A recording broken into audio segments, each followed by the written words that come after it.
Reports of anomalous activity within Plaquemines Parish, Louisiana, were first filed in April of 1931.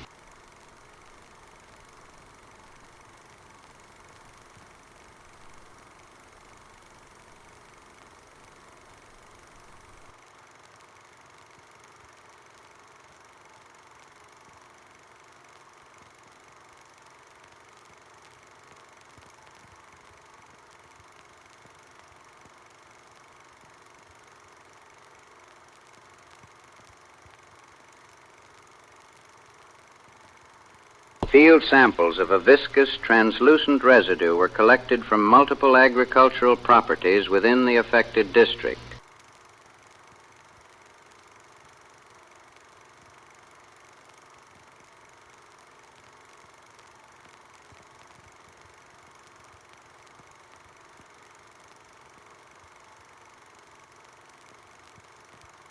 The substance exhibited unusual density and tensile properties, inconsistent with known agricultural byproducts.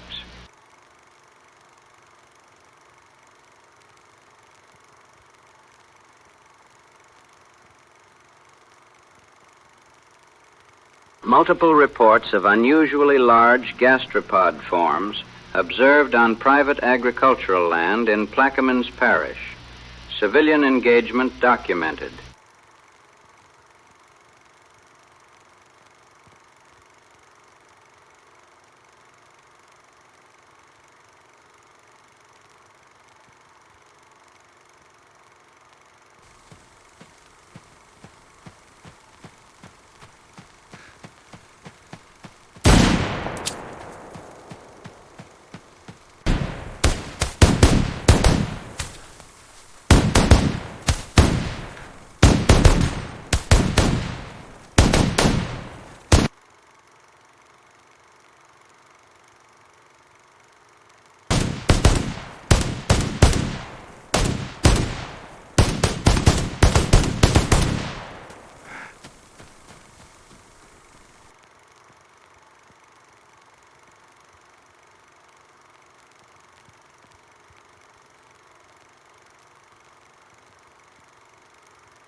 Subsequent field footage, secured in April of 1931, provided the first verified visual record of the large gastropod specimens.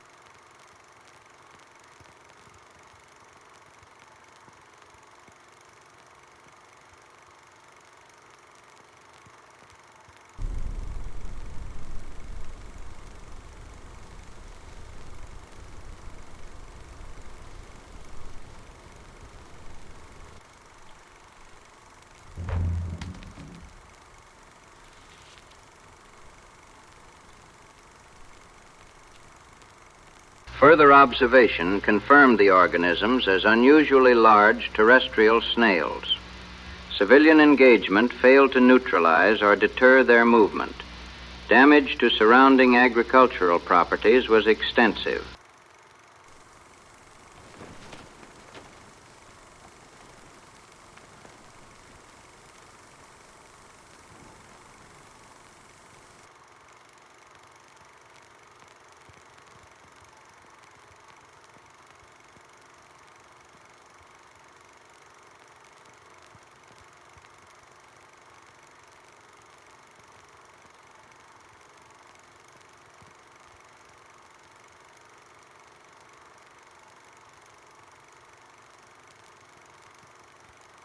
By May of 1931, confirmed sightings extended into St. Bernard Parish. Scattered defensive actions were reported across multiple agricultural districts.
Subsequent civilian reports indicated that conventional small arms fire failed to produce measurable deterrent effect.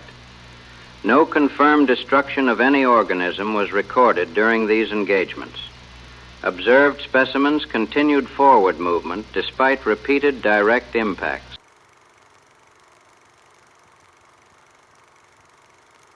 Parish authorities formally requested state assistance following the loss of multiple agricultural structures and civilian conveyances. On May 14, 1931, elements of the Louisiana National Guard were mobilized to St. Bernard Parish for containment operations.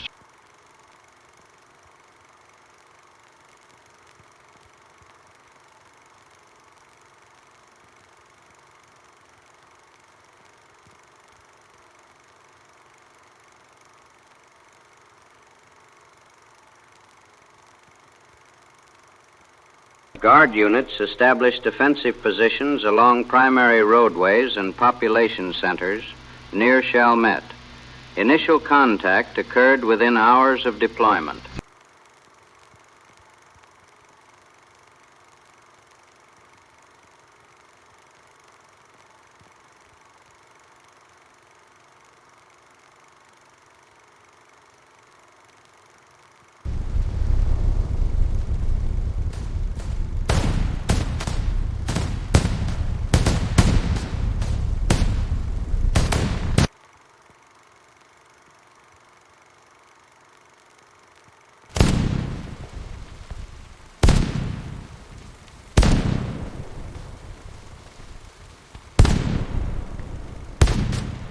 Subsequent field reports documented a marked increase in thick rope-like mucus along the lower body and forward surface of the organisms immediately preceding explosive contact. Dynamite charges placed in their projected paths were partially engulfed by this secretion, absorbing and dispersing much of the blast force, while the organisms retracted briefly before resuming movement. Field analysis indicated the substance possessed unusual density and adhesive properties, functioning effectively as a self-deploying shock buffer, and no specimen was confirmed destroyed by placed charges during this phase of engagement.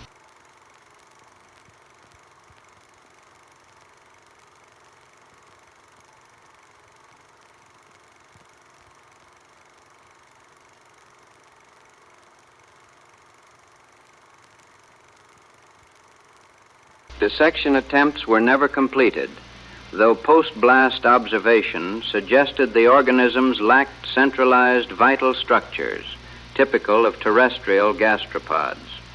Explosive impacts that removed visible tissue were rapidly sealed by accelerated mucus production, obscuring exposed areas within minutes, and lost mass appeared partially restored over subsequent hours.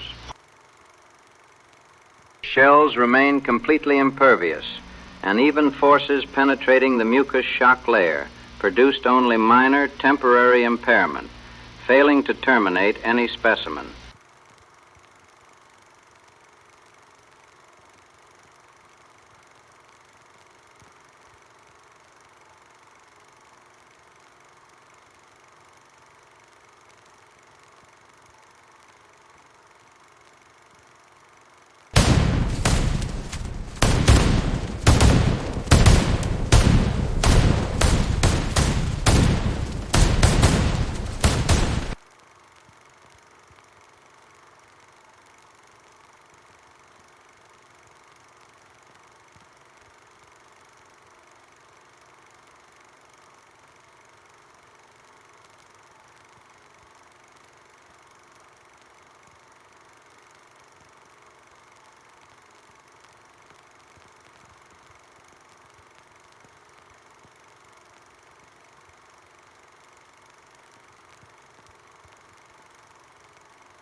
By late May of 1931, organized resistance within Araby, Louisiana had collapsed, and multiple commercial and residential structures were reduced to debris as the organisms advanced uninterrupted through the town center.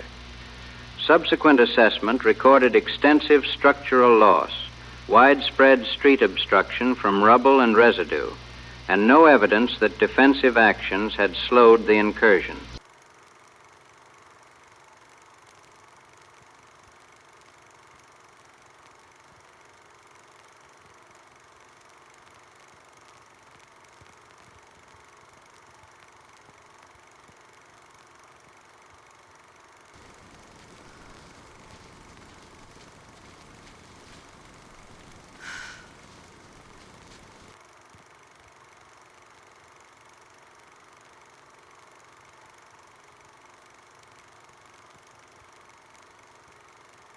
By early June 1931, confirmed sightings extended into the outer districts of Orleans Parish, where sub-rural settlements along Lake Pontchartrain and the riverfront industrial corridors reported movement through marshland and drainage canals. What had begun in isolated parishes was now advancing toward increasingly dense population centers, prompting coordinated federal response as the organisms closed the distance to the city itself.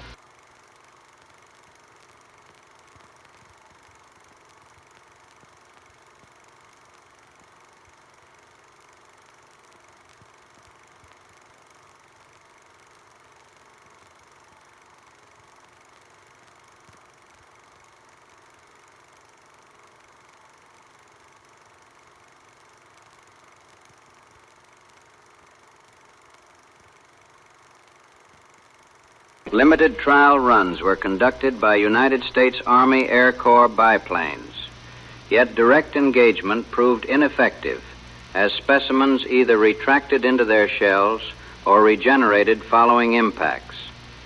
Contingency plans for larger aerial operations were drawn up in the event the organisms advanced into the city limits of New Orleans.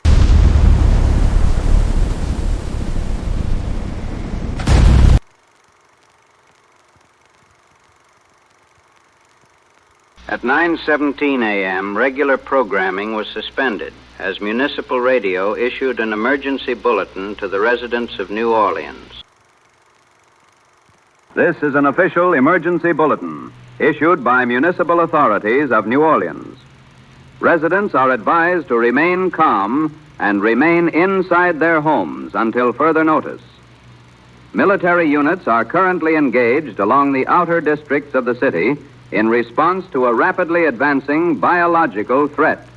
All citizens are instructed to avoid major roadways, rail lines, and industrial corridors. Do not attempt to approach the perimeter areas. Those residing in the northern and eastern wards should prepare for possible relocation under direction of Army personnel.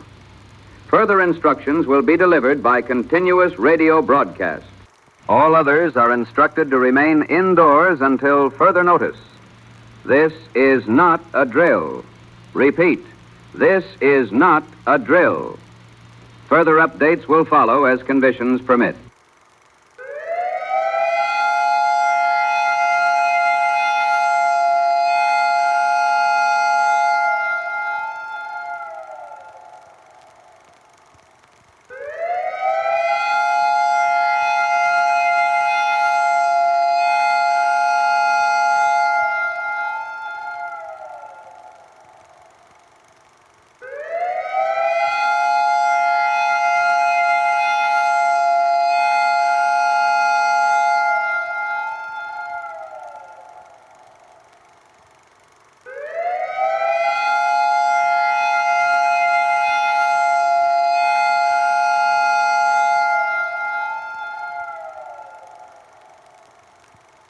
Defensive operations along the outskirts of New Orleans combined infantry, machine gun emplacements, and artillery fire with limited aerial bombing runs. United States Army Air Corps biplanes dropped explosives on advancing specimens, while ground units attempted to delay and contain the organisms, buying time before more extensive urban engagement became necessary.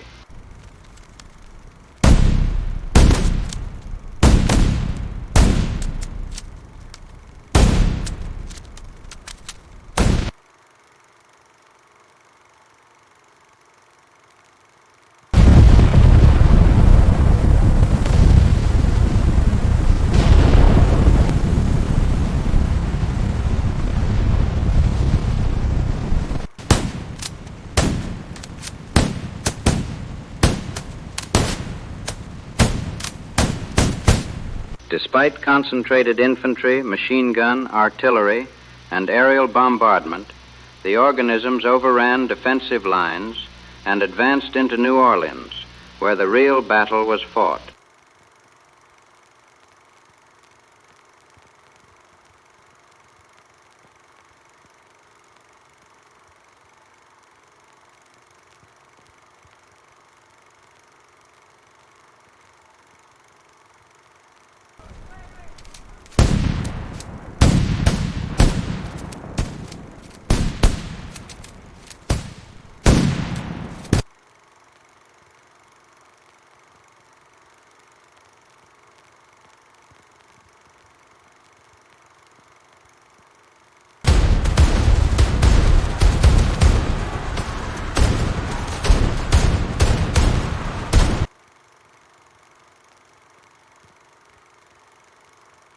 The engagement within New Orleans proved exceptionally arduous, commencing shortly after 9:17 a.m., when emergency broadcasts alerted the population.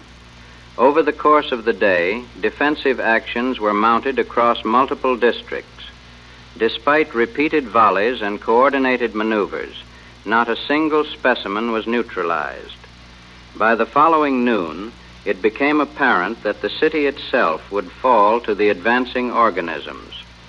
Damage to infrastructure and property was extensive, and the forces engaged were exhausted and demoralized. Civilian evacuation was underway, though many were unable to escape despite all efforts. The situation was, in every recorded account, both catastrophic and harrowing.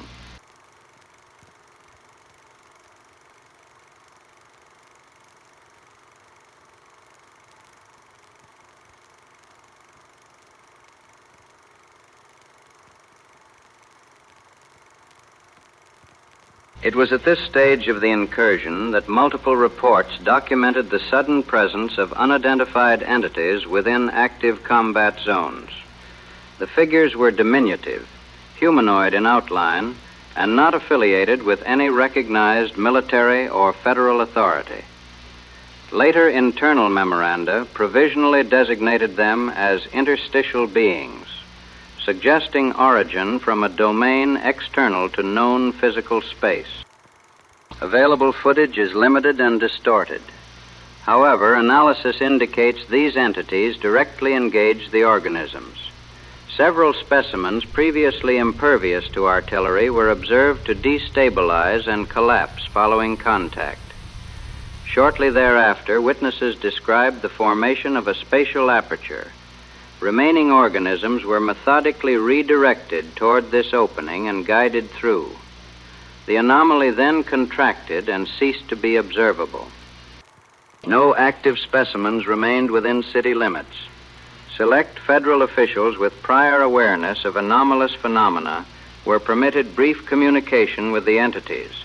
A record of that exchange was entered into restricted memoranda and placed under federal seal, where it has remained inaccessible to the public. Following the resolution of engagements within New Orleans and surrounding districts, it was determined that a temporal anomaly had occurred. A time stitch was required to maintain continuity, and all records of the intrusion were reconciled with conventional narrative frameworks. For the purposes of historical alignment, the event has been officially recorded as a tornado, consistent with observed patterns of environmental destruction in the region. Erasure of the event from the memory of the public was necessary. Field directives emphasized that preservation of the timeline narrative took absolute priority, and all documentation has been accordingly adjusted to reflect ordinary catastrophe. Observations and reports remain classified, integrated to ensure historical continuity, and no anomalous activity has been publicly disclosed. There will be, of course, instances in which the actual events slip through the stitching and persist within the memory of individual witnesses. Such occurrences have been recorded in the past and have been systematically corrected. Appropriate measures will be undertaken in this case to ensure that no residual recollection disrupts the integrity of the timeline narrative.